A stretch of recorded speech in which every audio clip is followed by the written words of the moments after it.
Volvía caminando despacio desde el ambulatorio. Me habían hecho otra revisión de la columna y, aunque no dijeron nada nuevo, el médico insistió en que debía evitar esfuerzos a mis 64 años. Eso de evitar esfuerzos es un chiste. A veces solo respirar ya duele. Pero lo que más dolía esa tarde no era la espalda, sino el silencio de mi hija. Llevaba días sin dirigirme la palabra, y lo notaba en cada gesto, en cada plato que dejaba en la encimera sin acercármelo. Al doblar la esquina, vi mi casa, la que ayudé a pagar, la misma donde tejí los primeros pijamas para mis nietos, pero algo no encajaba. Había bolsas negras acumuladas junto a la puerta. Al principio pensé que estaban haciendo limpieza general, quizá del trastero, pero conforme me acerqué, reconocí mis zapatos, mi neceser, hasta el marco de la foto de mi boda con el difunto Amadeo, todo ahí, tirado como si fueran sobras. Subí los escalones como si cada uno pesara 1 tonelada. La puerta estaba entreabierta. Toqué. Nadie contestó. Empujé con suavidad y allí estaba Mireia, la madre de César, de pie, con los brazos cruzados y la barbilla en alto, como si hubiese estado ensayando ese momento. «Ya no aportas. Lárgate», dijo. «Ni una sílaba más». Me quedé quieta. Sentí que se me helaban los dedos de los pies. Busqué con la mirada a mi hija. Esperando que dijera algo, apareció desde la cocina, secándose las manos con un trapo. No se acercó, no me abrazó, solo dijo «Tiene razón, mamá». Así, sin un temblor en la voz, sin una sola lágrima, durante unos segundos. El silencio se volvió denso, casi sólido. Yo no contesté, no suplicaría, no haría escándalo. Me incliné lentamente y empecé a recoger las bolsas. Nadie se movió para ayudarme, ni una palabra, ni una mirada. Ni siquiera los niños salieron a despedirse, con el coche lleno y la garganta cerrada. Arranqué sin saber hacia dónde, pero había una cosa clara: esa ya no era mi casa, ni mi lugar, y esa noche lo descubriría del todo. Conduje sin rumbo durante un buen rato, como si en cada semáforo pudiera decidir no volver a ser quien era. Terminé estacionando cerca de la estación de tren. En una calle lateral donde no pasaban demasiados coches, apagué el motor y me acomodé como pude en el asiento. Me envolví con la manta que siempre llevaba en el maletero, una vieja de cuadros que ya no abrigaba ni el recuerdo. Hacía frío, aunque era primavera, pero más que el aire. Lo que calaba hondo era el abandono. Sentada allí, con el cuerpo agarrotado y los ojos secos, pensé en el préstamo de 15.000 euros que había firmado para que Jimena y César pudieran dar la entrada de aquel piso. No se lo eché nunca en cara, ni cuando las cuotas me apretaban el cuello, ni cuando me vi obligada a cerrar el taller porque las manos ya no me respondían. Lo hice porque una madre no pregunta cuánto da. Dormía a ratos, sobresaltada, con el ruido del tren de mercancías a lo lejos y el temor de que alguien golpeara el cristal. A las 6 de la mañana. Salí del coche para estirar un poco las piernas. Me senté en un banco frente a la estación. Con la pequeña bolsa donde guardaba mis medicinas y el móvil, cerré los ojos por un instante, solo un instante. Cuando los abrí, ya no estaba. Me habían robado el bolso, se llevaron todo mi DNI, mi tarjeta sanitaria, mi móvil, incluso los euros que me quedaban del último encargo de costura que había hecho en febrero. Me quedé paralizada. Ni siquiera tenía a quién llamar. Solo me quedaba una carpeta con documentos importantes, guardada en casa de Eloína, una amiga que no veía desde hacía meses. No tenía fuerza para ir hasta allí. No todavía. Me quedé sentada, sin moverme, con las manos vacías y la mirada perdida. Fue entonces cuando una niña, de unos 6 años, se me acercó en silencio. Llevaba un abrigo rojo y unos calcetines mal puestos. Me miró fijamente y, sin decir una sola palabra, colocó una manzana sobre mi regazo y se fue corriendo. Apreté los labios para no romperme y supe que, de alguna manera, aún seguía en pie. Habían pasado 3 noches desde que me echaron. Dormía en el coche. Me aseaba en baños de cafeterías y comía lo justo. Pero esa mañana, al abrir los ojos y ver la manzana intacta a mi lado, decidí levantarme. No por mí, sino por esa niña, a veces. Un gesto pequeño pesa más que toda la indiferencia del mundo. Entré a una tienda de barrio buscando algo barato y caliente. Me debatía entre un café instantáneo y una barra de pan cuando escuché un golpe sordo a pocos metros. Giré la cabeza en el pasillo de cereales. Una mujer mayor se había desplomado de espaldas. Nadie se movía. Una cajera se tapó la boca. Otra clienta murmuró algo. Inmóvil. Me acerqué sin pensar. No lo planeé, solo lo hice. Me arrodillé. Puse mi mano sobre su cuello buscando pulso. Nada. La giré con cuidado. Despejé la vía aérea y comencé con presiones torácicas. 1, 2, 3, 30. Apliqué todo lo que recordaba de cuando fui voluntaria en Cruz Roja hace más de 20 años. Seguí hasta que llegó el personal de emergencias. Me aparté, temblando. Sin darme cuenta de que alguien había estado grabando todo, la mujer recuperó el pulso. Su hija, que llegó corriendo minutos después, se arrodilló a mi lado con lágrimas en los ojos. Yo solo asentí. Me levanté despacio y me fui. Sin esperar aplausos ni agradecimientos, había hecho lo que debía. Nada más. A la mañana siguiente, mientras tomaba un café en una terraza con el abrigo hasta el cuello, un chico se me acercó.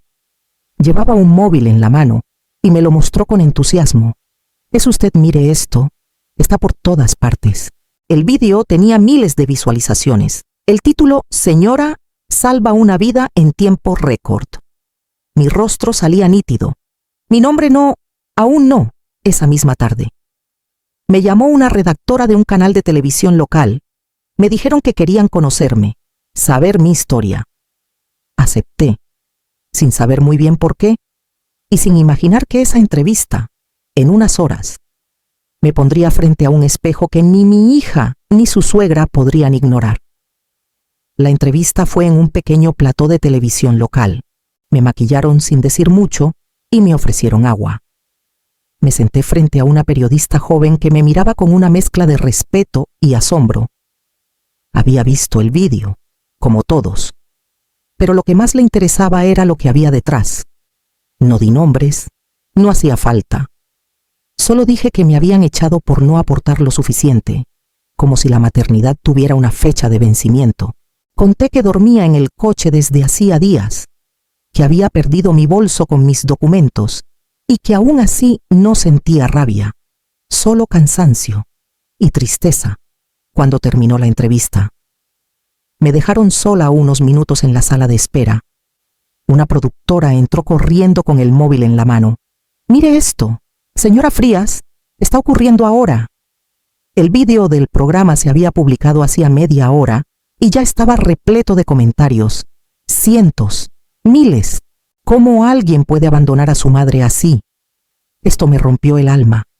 Mi abuela crió a 3 nietos y jamás le diríamos algo así. El apoyo era abrumador. Yo no sabía si agradecer o llorar. En algún lugar. Jimena y Mireia estaban viéndolo también. Lo supe sin que nadie me lo dijera. Su mundo tan ordenado, tan pulido, ya no era hermético. Algo se había abierto y el aire nuevo iba a doler. Esa noche me quedé en el coche, como siempre, pero con el móvil de una voluntaria que me prestó su wifi. Revisaba los mensajes que llegaban sin parar.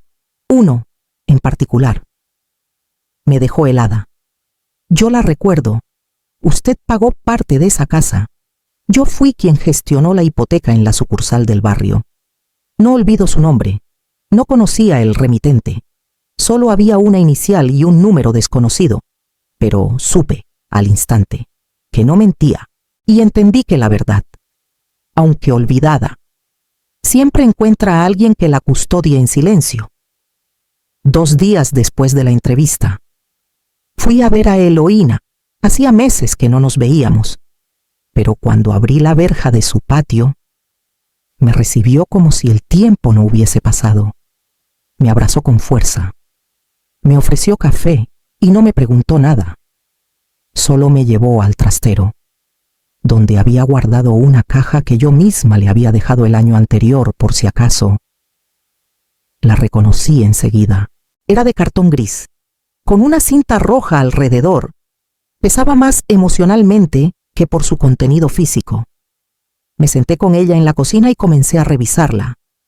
Dentro estaba todo, el contrato del préstamo a mi nombre. Firmado en 2018, cuando Jimena y César no podían acceder a la hipoteca sin un aval. Recibos de transferencias hechas para cubrir gastos de la boda banquete, flores, el fotógrafo, todos con mi nombre y concepto detallado.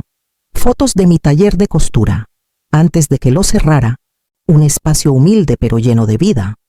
Y otra foto, tomada por casualidad el día en que Mireia trajo a una decoradora para convertirlo en su salón de estética.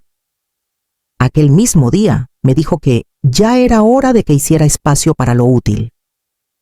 También encontré facturas de medicamentos que pagué durante meses sin decirle nada a Jimena. Cuando su hijo menor enfermó del oído y no querían molestarme con más gastos. Y, al fondo de la caja, una memoria USB. La conectamos al ordenador.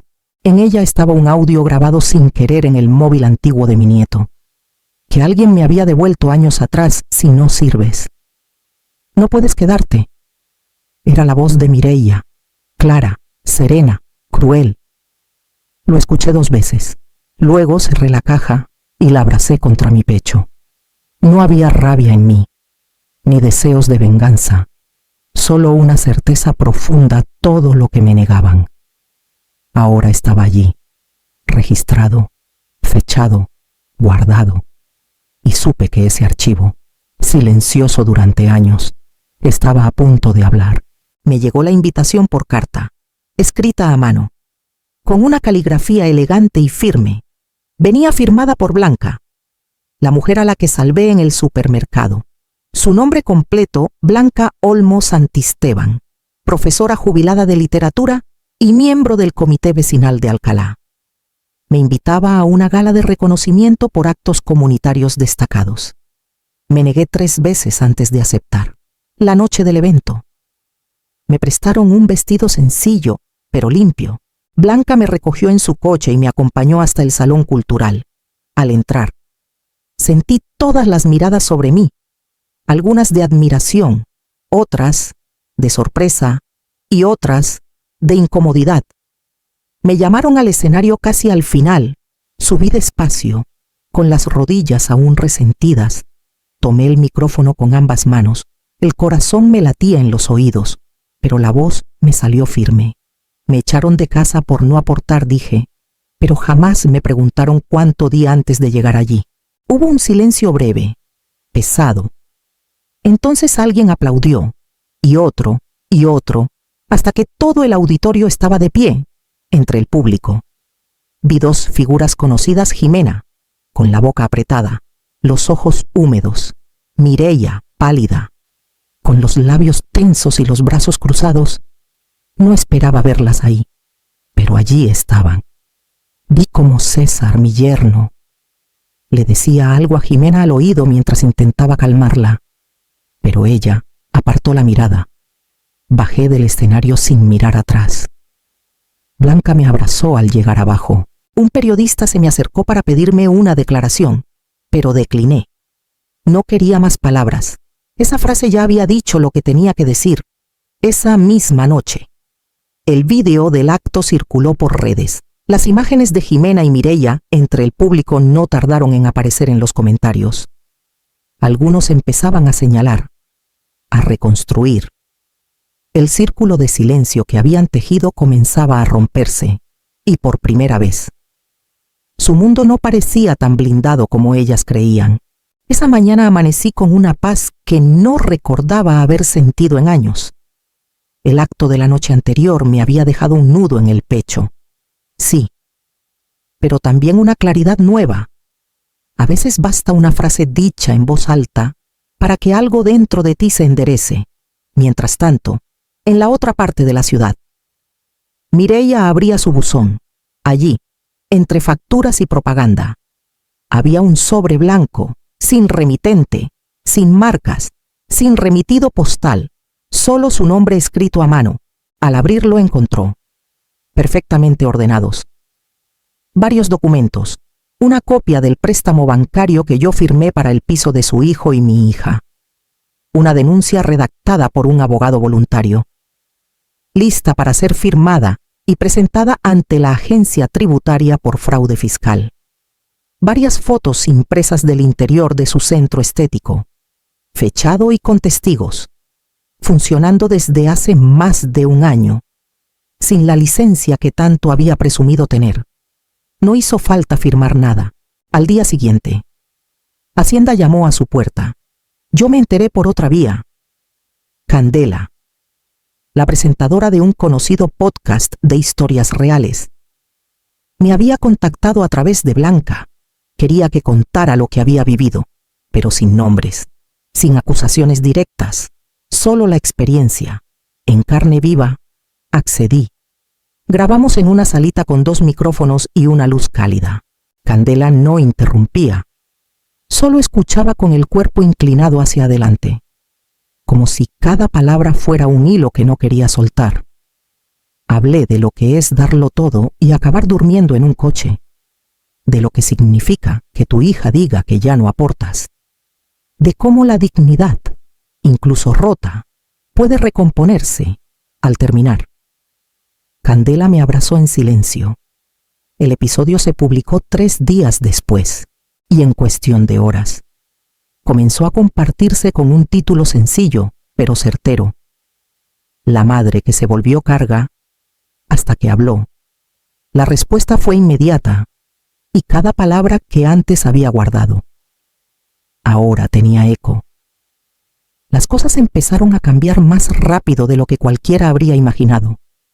No porque yo las empujara, sino porque la verdad, cuando empieza a salir, se filtra por todas las grietas, y en la casa de Jimena. Las grietas ya no podían taparse con silencio. Me contaron que en su trabajo comenzó a notar miradas que antes no estaban, comentarios breves entre pasillos, gente que dejaba de hablar cuando ella entraba, una madre del colegio, delante de otros padres. Le preguntó con una sonrisa incómoda: ¿Tú eres la hija de la señora del vídeo? ¡Qué historia! Jimena no supo qué responder. Me la imaginé con el rostro tenso, evitando los ojos ajenos, pero el juicio social no se puede esquivar cuando uno ha cerrado la puerta a quien lo dio todo. César, su esposo, tampoco soportó la presión. Discutieron. Él le reprochó haber dejado que Mireia controlara todo, que echara a su madre sin siquiera escucharla.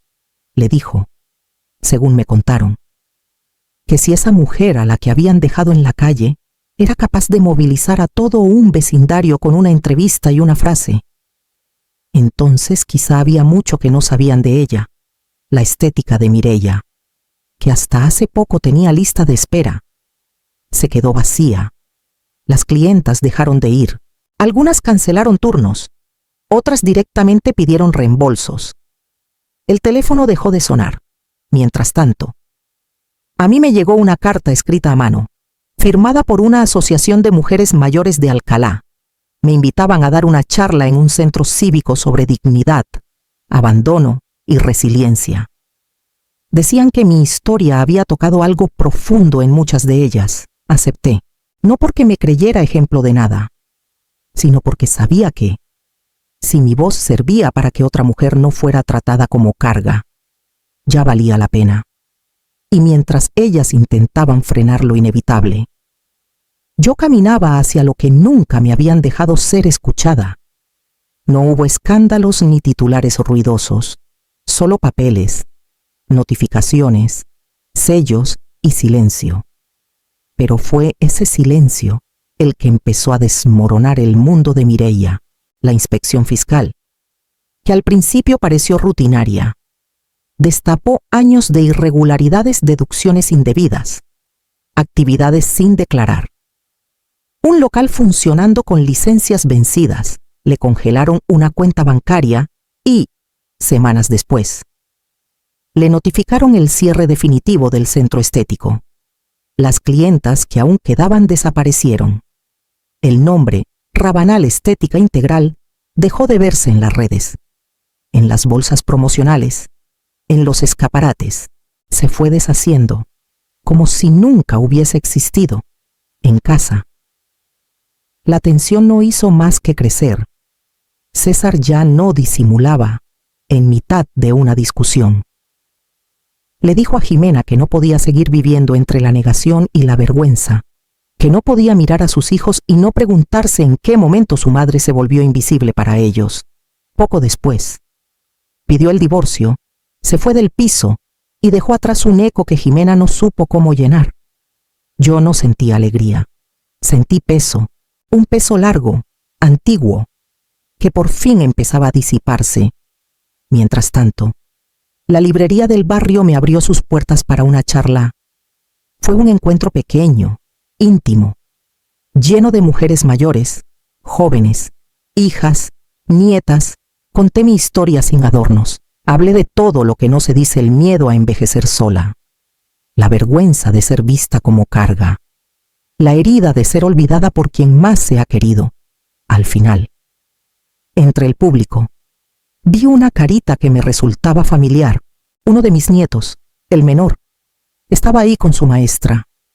Se me acercó en silencio, levantó la mirada y, con voz bajita, me dijo: mi mamá dice que no hable contigo, pero yo sé quién eres. Le acaricié la mejilla con la punta de los dedos.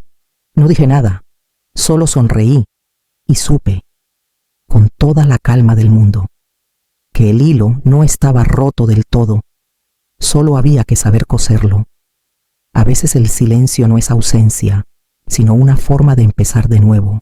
Me instalé en un pequeño estudio en Ávila, cerca de la sierra, las montañas, quietas y sabias. Parecían entenderme mejor que nadie. Desde la ventana, veía cómo la luz cambiaba sobre los tejados antiguos, y en ese ritmo pausado fui recuperando algo que creí perdido: la paz. La rutina era sencilla. Desayunaba con calma, escribía por las mañanas y, una vez al mes, daba charlas en centros cívicos. Mujeres de todas las edades acudían a escuchar, pero sobre todo, a compartir. Lo que comenzó como un testimonio se convirtió en un espacio de memoria colectiva, y ese eco fue creciendo. Mi libro salió unos meses después. Lo titulé No aportas el precio de la invisibilidad. No era una acusación, era un espejo, un intento por visibilizar lo que tantas hemos vivido en silencio. Hablaba de los cuidados, de los cuerpos que envejecen, de la injusticia que supone ser descartada solo por dejar de producir. La primera edición se agotó en 2 semanas. Fui invitada a un programa de televisión nacional. El plató era frío, las luces demasiado blancas, pero cuando me preguntaron si tenía algo que decirle al país, no dudé. Las mujeres mayores no somos una carga, somos historia, somos cimiento. No hablé con rabia, hablé con firmeza, sin gritar, sin necesidad de nombrar a nadie, porque al final, quien tiene conciencia sabrá exactamente a quién le corresponde cada palabra. Mientras tanto, supe por la prensa que Jimena y Mireia enfrentaban demandas por evasión fiscal, por falsificación de documentos. Algunos medios empezaron a titular con crudeza: las que la echaron hoy están en silencio, y ella, por fin, habla. No me alegré por su caída, tampoco lloré por ella. El dolor, cuando ya ha sido digerido, no necesita dramatismo. Un día, recibí una carta escrita con lápiz infantil, sin firma. Solo decía: te vi en la tele. Me acordé de cuando me hacía sopa de letras. Me quedé mirando esas líneas durante largo rato y comprendí que la historia aún no había terminado. Solo estaba tomando aire.